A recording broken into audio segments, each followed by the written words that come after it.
സിദ്ധാർത്ഥൻ എന്ന വിദ്യാർത്ഥി ഏറ്റുവാങ്ങിയത് സമാനതകളില്ലാത്ത, വാക്കുകൾ കൊണ്ട് വിവരിക്കാൻ കഴിയാത്ത പീഡനമാണ്. അടിവസ്ത്രം മാത്രം ധരിപ്പിച്ച് ഭീകര സംഘടനകളെ പോലെയാണ് അക്രമിക്കൂട്ടം അഴിഞ്ഞാടിയത്.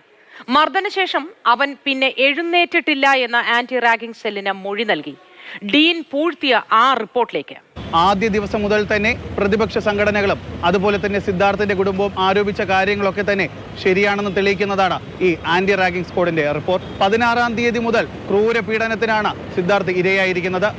18 പേർ ചേർന്ന് അതിക്രൂരമായി സിദ്ധാർത്ഥിനെ മർദ്ദിച്ചു. ഹോസ്റ്റലിന് സമീപത്തെ പാറമുകളിലെ വാട്ടർ ടാങ്കിൽ വെച്ച് സിദ്ധാർത്ഥ് അതിക്രൂര പീഡനത്തിന് ഇരയായി.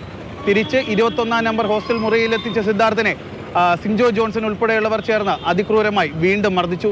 സിൻജോ ജോൺസൺ സിദ്ധാർത്ഥിനെ കഴുത്തിൽ തൂക്കി പിടിച്ചു. അതിനുശേഷം നിലത്തിട്ട സിദ്ധാർത്ഥിന്റെ നെഞ്ചിലും പുറത്തുമൊക്കെ തന്നെ ബൂട്ട് കൊണ്ട് ചവിട്ടി മർദ്ദനമേൽപ്പിച്ചു. സിദ്ധാർത്ഥിന്റെ നെഞ്ചത്ത് സിൻജോ ജോൺസൺ പെരുവിരൽ അമർത്തി പിടിച്ചു. സിദ്ധാർത്ഥിന് കുടിവെള്ളം പോലും ഇറക്കാൻ പറ്റാത്ത അവസ്ഥയായി. അതിനുശേഷം വസ്ത്രം ധരിക്കാൻ പോലും സിദ്ധാർത്ഥിനെ ഇവർ സമ്മതിച്ചിരുന്നില്ല. അടിവസ്ത്രം മാത്രമാണ് സിദ്ധാർത്ഥ് ധരിച്ചിരുന്നത്. തുടർന്ന് സിദ്ധാർത്ഥിനെ ഇവർ കോറിഡോറിലൂടെ നഗ്നനായി നടത്തിച്ചു. അടിവസ്ത്രം മാത്രം ധരിപ്പിച്ച് എല്ലാ മുറികളിലും പോയി കുട്ടികളെയൊക്കെ തന്നെ വിളിച്ച് പുറത്തേക്ക് വരുത്തിച്ചു. തുടർന്ന് ഇവർ സിദ്ധാർത്ഥിനെ ഹോസ്റ്റലിലെ നടുത്തളത്തിലെത്തിച്ച് പരസ്യമായി മാപ്പ് പറയിപ്പിച്ചു. പരസ്യ വിചാരണയ്ക്ക് ഇരയാക്കി. സിദ്ധാർത്ഥിനെ കുനിച്ചു നിർത്തി ഇവർ ബെൽറ്റ് കൊണ്ട് മാരകമായി അടിച്ച് പരിക്കേൽപ്പിച്ചു. അതുപോലെ തന്നെ നിലത്ത് കിടത്തി ചവിട്ടി പരിക്കേൽപ്പിക്കുകയും ചെയ്തു. സിദ്ധാർത്ഥിന്റെ കരച്ചിൽ ആ ഹോസ്റ്റൽ കെട്ടിടം മുഴുവൻ അലയടിച്ചു. ഹോസ്റ്റലിൽ ആ സമയത്തുണ്ടായിരുന്നത് 130 വിദ്യാർത്ഥികളാണ്. ഇതിൽ 100 പേരും തങ്ങൾ ഒന്നും കണ്ടില്ല എന്ന തരത്തിലാണ് മൊഴി നൽകിയത്.